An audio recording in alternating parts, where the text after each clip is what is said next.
So today we're going to be looking at exercise 5, cell transport mechanisms and cell permeability. So to start with exercise 5, we're going to really start through just a couple terminologies and some concepts. So to begin with, when we're talking about cell transport, what we're talking about is if this is our cell, we have to get things out of the cell or get things into the cell. So we're transporting across that cell membrane. So this is the concept of a cellular transport. It's not just moving things, it's moving things across the cell membrane. One of the interesting premises with the transport across the cell membrane is the concept that we talked about last time, which is called selective permeability. So while we do need to move things across the plasma membrane or across that cell membrane, it has this selective permeability feature where some things are allowed out and some things are allowed in. So how does that actually work? So there's going to be two types of transport that this selective permeability feature of the plasma membrane allows. So the first type of cell transport is going to be called passive transport. And when we are doing passive transport across the cell membrane, what this is referring to is that there is no energy involved in any type of movement. So as things are moved across the plasma membrane, there is no energy involved. The way this will happen is because there will be a difference in the concentration, specifically the concentration gradient on either side of the plasma membrane. So a concentration gradient across the plasma membrane. What we mean by this concentration gradient concept is there's always going to be an area of, for this concentration gradient, there's always going to be an area of high concentration. That's what the brackets mean. So this is going to be a lot of stuff. And there's always going to be an area of low concentration. And this is going to be a little amount of stuff. So if you have a lot and then you have a little, the concentration and gradient will always go from high to low. So if you have a lot of stuff outside the cell, and you only have a little amount of stuff inside the cell, things will always move from high to low. So you'll move from out to in. So that's this concept of passive transport. But when this is happening with this concentration gradient, this is happening because there is no energy involved. It is just going to be simply movement across the cell membrane. We're going to talk about two different types of passive transport today. And then there's another type of transport across the plasma membrane. And that is going to not be passive, but that is going to be active transport. And when you're moving things across the plasma membrane, you're still going to move things down a concentration gradient. So it's going to move from high to low. So you're still moving things across that plasma membrane. But what you're doing with things that are active transport is it will actually require energy. Specifically, it will require ATP to happen. So in order to move anything out of the plasma membrane, out of the cell, or into the cell, either direction, it is going to require ATP to happen. It cannot just happen on its own. So we're going to spend today focusing on passive transport and two different kinds that will be involved in this. So as a reminder, passive transport is going to be no ATP required. So it does not require energy to occur across the plasma membrane. Okay, so there's two types of passive transport we're going to talk about. The first one is going to be diffusion. Diffusion is a type of passive transport where it's going to be based on the concentration gradient. So this is the example I described above. The concentration gradient will dictate the move of the ions.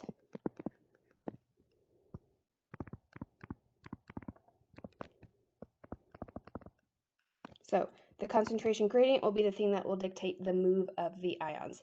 This is going to be because there is going to be a difference in the concentration on either side of the plasma membrane. So there's a difference in the amount of ions on either side of the plasma membrane.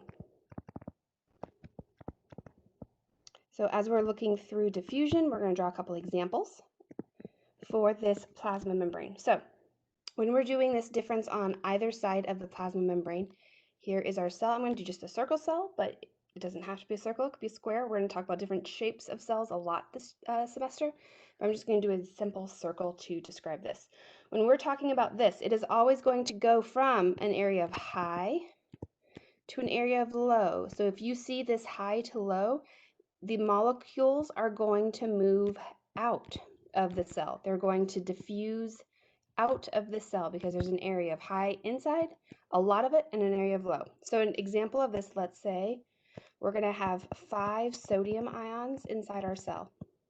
This is the molecule or the ion we're talking about. 5 sodium ions inside the cell.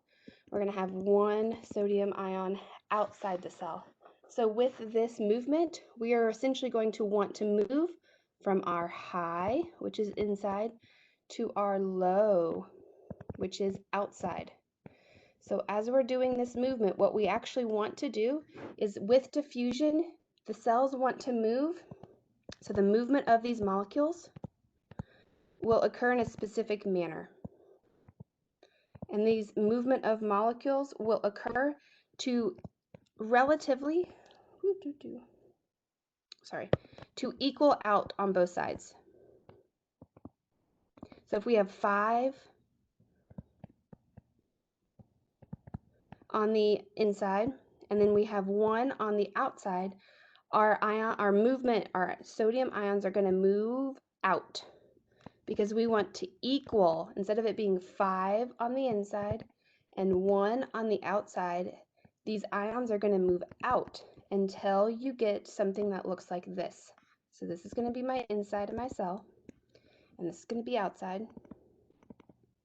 So I've got that 1 sodium outside, but I have 5 inside and 1 outside, and my ions want to move from high to low until they equal each other. So that means I will have 2 sodium ions move out. So I will end up with 3 sodium ions inside and 3 sodium ions outside. So then it will be 3 and 3. These are going to be equal. So this is what's happening with diffusion. They are moving based on the concentration from high to low. Things are always going to move. Always, always, always in the premise of science. Will always move from high to low. But with diffusion, they're going to simply be moving in order to equal out the concentration on both sides. So this example did it as diffusion high, the direction of outside the cell. But you could also have the same example where you were having a high concentration of sodium ions outside the cell and a low concentration inside, and you need to move cell ions inside. So if you're going to be doing that, you're essentially going to move into the cell. So you're going to diffuse in. Either way, you are always going to move from an area of high to low. This is a foundational premise of this chapter, and it will also come up in a lot of science. So this happens because of kinetic energy. So the molecules are going to move around, jump around, and hit each other, and there's more kinetic energy in high. So that is why that is going to start the process. With the concept of diffusion, everything that we've just kind of talked about so far right now with the difference of ions moving, we are actually moving the ion itself. So in diffusion, it is the movement of molecules. So just as a reminder, diffusion is molecules moving from high to low.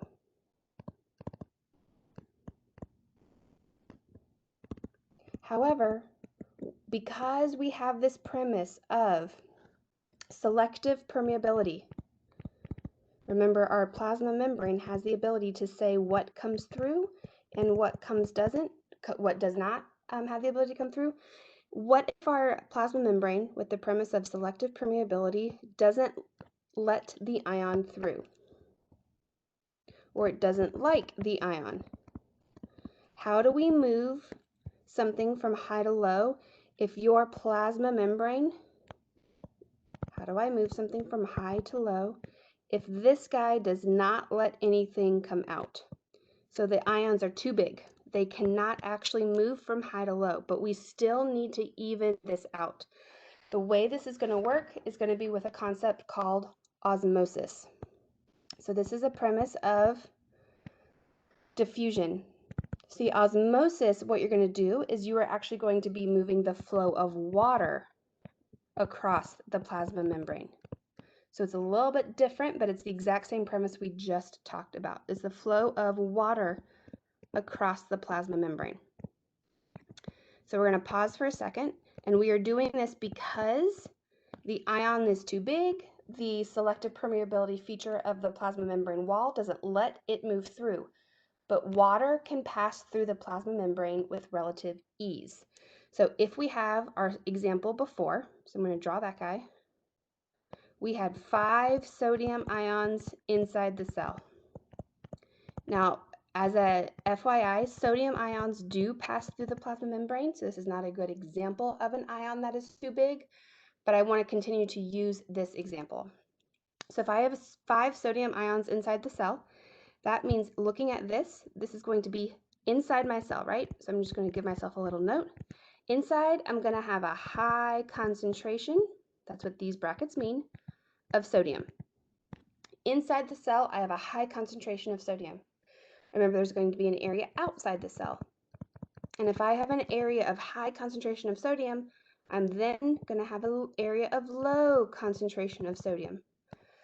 But remember, in our body, whenever we have something that is a solute,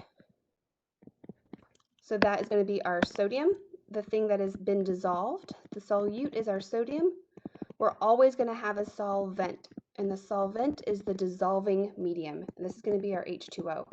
So this is going to be sodium ions in our liquid, our water. So if we look at this, we have a high sodium inside and we have low sodium outside. But remember, this sodium is dissolved in this solvent. So the premise, this is an inverse relationship. The connection between the solvent and the solute is an inverse relationship. So if I have only one little sodium ion out here, I am going to have a high concentration of water. So there's an inverse relationship. Not a lot of sodium, low, but I'm going to have a lot of water. Opposite is true inside our cell. We have a high concentration of sodium, so there's not a lot of room. We're going to have a low concentration of water because these are an inverse relationship. Wherever there is going to be the high solute, it will be the low solvent. So wherever there is a high solute, there will be a low solvent. Opposite is true. Wherever there's a low solute, there will be a high solvent. So it's an inverse relationship between high and low. So what we're doing with diffusion, we were looking at the movement of the molecules. So we were moving the solute. When we get down to osmosis, we can't move the solute. So it's not the flow of the ions. So it's not the flow of the molecule. This is going to be the flow of water. So technically it's the flow of solvent. It's just in the human body, the main solvent is water. So osmosis is the flow of water across the plasma membrane. So if we look at that, remember I said everything in the premise of transport is always going to move from high to low. Always, always, always. However, we're talking about right now the movement of the solvent from high to low. So that means if we are looking at the movement of the solvent from high to low, which direction is it moving? Here's my solvent. Here's my solvent, high to low. We're going this way. However, that means that we are going from outside to inside. So when we're talking about osmosis, it is the flow of the solvent across the plasma membrane. The flow of solvent is going to be inversely related to the solute concentration. Things move in the human body still from high to low concentrations. So in osmosis, water will flow from a high concentration to a low concentration of the water, meaning in this example, we have a lot of sodium ions inside. It's a high sodium concentration inside. That means there's a low concentration of water. Outside the cell, there's a low concentration of sodium, but a high concentration of water. Water is the thing that's moving. So as water is moving from its high concentration to its low concentration, it is moving from outside the cell to inside the cell. So it's an inverse relationship. If we were looking at the movement of sodium ions would be moving out, in to out. We would need to essentially even out our sodium ions. However, we're not moving our ions because our plasma membrane won't let them through. It's selective permeable. It likes water. It will let water through. So if it can't move the high concentration of sodium out, even out high to low, it will move the solvent or the water in the opposite direction, and it will move the high concentration of water into the cell to even out that concentration on either side. Okay, so that's what's happening in osmosis. It is an inverse relationship to the solute direction. The way we talk about this when we're talking about liquids is we're going to talk about the tonicity of the solution. So when we're talking about the tonicity of a solution, we are essentially looking at, how does your book describe it? When we're looking at the tonicity of the solution, it's going to be the concentration of the solution compared to the cell. So this is outside of the cell compared to inside of the cell. So it's the concentration of the solution compared to the cell. Remember, we do not have just one little cell in our human body floating around. It is going to be housed in the liquid of our body. So we're just going to take our little cell and we're going to put it in a glass of liquid. So what we're talking about tonicity of the solution, we're talking about this solution. This solution right here is an example of whatever liquid is inside our human body. This could be blood. This could be the liquid inside our tissues. This could be our cytoplasm. So it's going to be some sort of liquid, and then the cell is going to be found inside that liquid because our bodies do not have our cells just floating around without any external environment. Our cells are always going to have some sort of environment around it. So the tonicity of the solution, we're talking about the solution around the cell. Okay, there are three types of tonicities that we're going to talk about.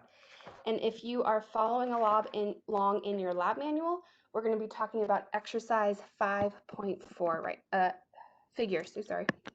This is going to be figure 5.4 to give you an example of what we're talking about. So we're going to have this guy right here be a blood cell. So in our blood cell, with our solution that we're looking at right now, there are three types of solutions. The first one we're going to talk about is going to be, let's say, the outside of the cell. So I'm just going to, at this point, I'm going to do stars. The outside of our cell, the solution outside of our cell has a lot of ions, particles, molecules, and there's only going to be one inside. So when you're looking at this solution, this is called a hypertonic solution. Hypertonic solution. In a hypertonic solution, the solution outside has more what are called non-penetrating particles than inside.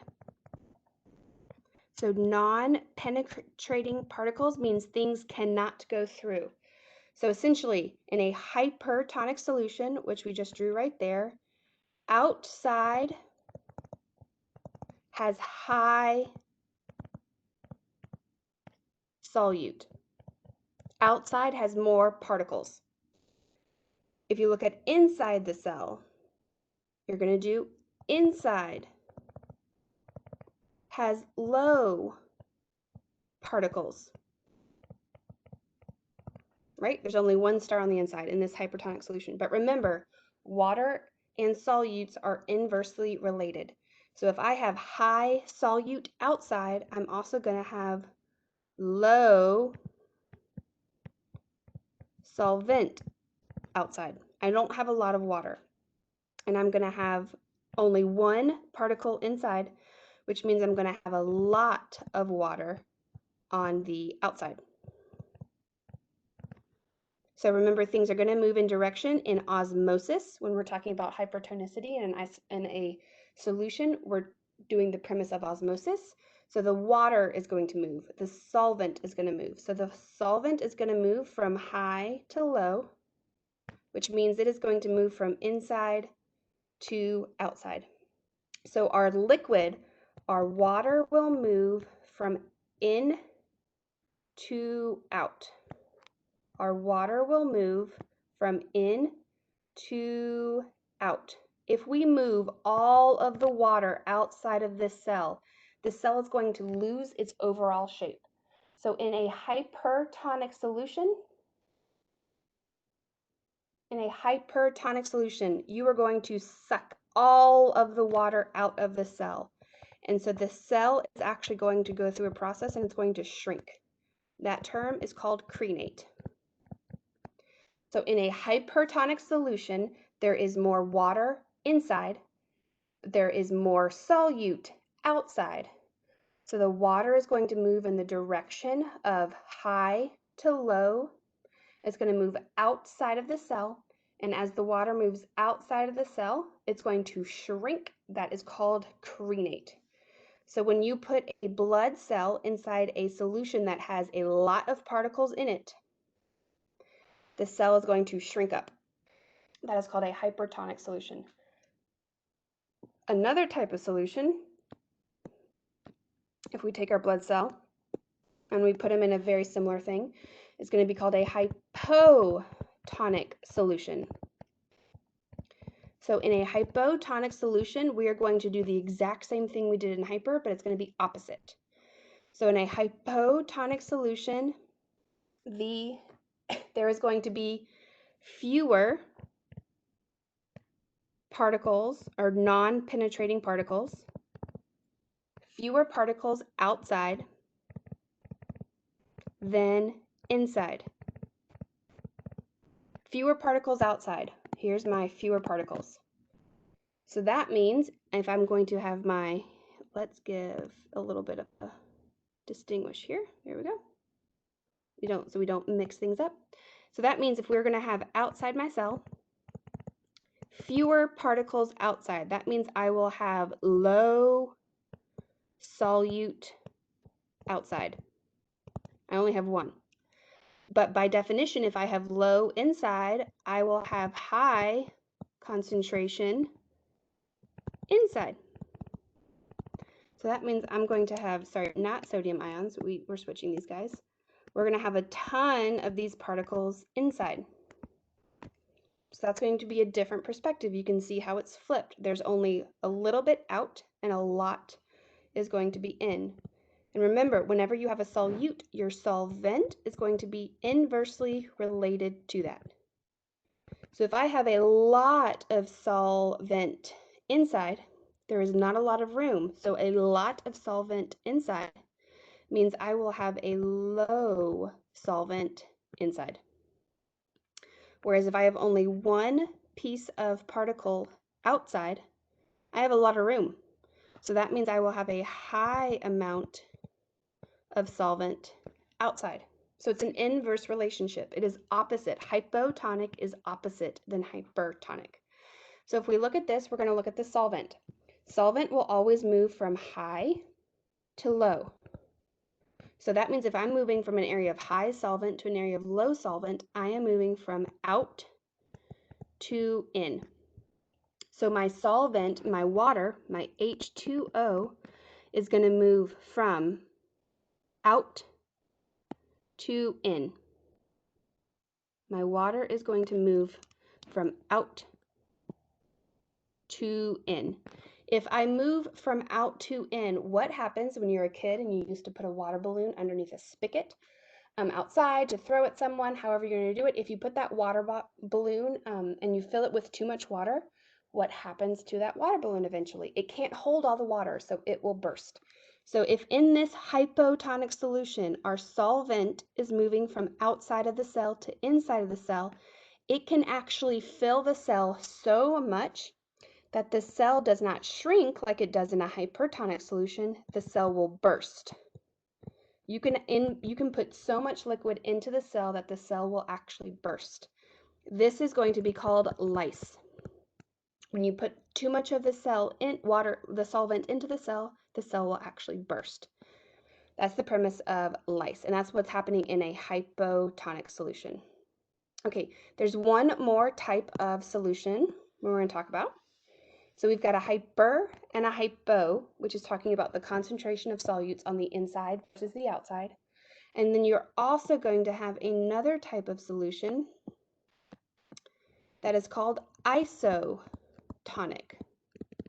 So an isotonic solution, iso means same. So it will be the same concentration of particles outside versus inside. So it's going to be the same. So if we're going to do our same kind of logic puzzle, we're going to do outside, we're going to do inside. Let's see what happens. I'm going to do 3 inside and 3 outside. It's the same out and in. So that means there is no high and low. It's the solute will equal the solvent on both the outside and inside. That is an isotonic solution. In an isotonic solution, there is no net movement. The water does not move in any direction. Well, let me rephrase that. The water does move, except whatever moves out, it's water, it's liquid, so it's constantly moving. Whatever moves out is whatever moves in. So it is an equal relationship. If it's an equal relationship of things moving out and things moving in, there is no concentration difference. So in an isotonic solution, there's no net movement of H2O, and the cell stays the same shape. So there's no bursting and there's no crenating. So in an isotonic solution, you essentially are going to have movement of water that equals the movement in versus the movement out. Whereas in a hypotonic and a hypertonic solution, you're going to have the movement of water in order to equalize out. In a hypertonic solution, water is moving out of the cell because there is a concentration gradient of the water being high inside and low outside, so water will move out. When it does that, the cell will shrink, which is called crenation. In a hypotonic solution, the water will move it down its concentration gradient from a high concentration to a low concentration. So it will move from the outside of the cell to the inside of the cell, and when it does that, the cell can actually burst, which is also called lyse. So that is the concept of diffusion and osmosis, which is a form of passive transport in the cell. Those are the ones we are focusing on today. Just to wrap up, there is also going to be not passive transport, but also active transport. And just as a reminder, this was covered at the very, very beginning, but active transport will require ATP. So nothing that we've talked about above this is active because none of it actually requires ATP. So the goal for this one is to focus on passive transport, specifically looking at osmosis.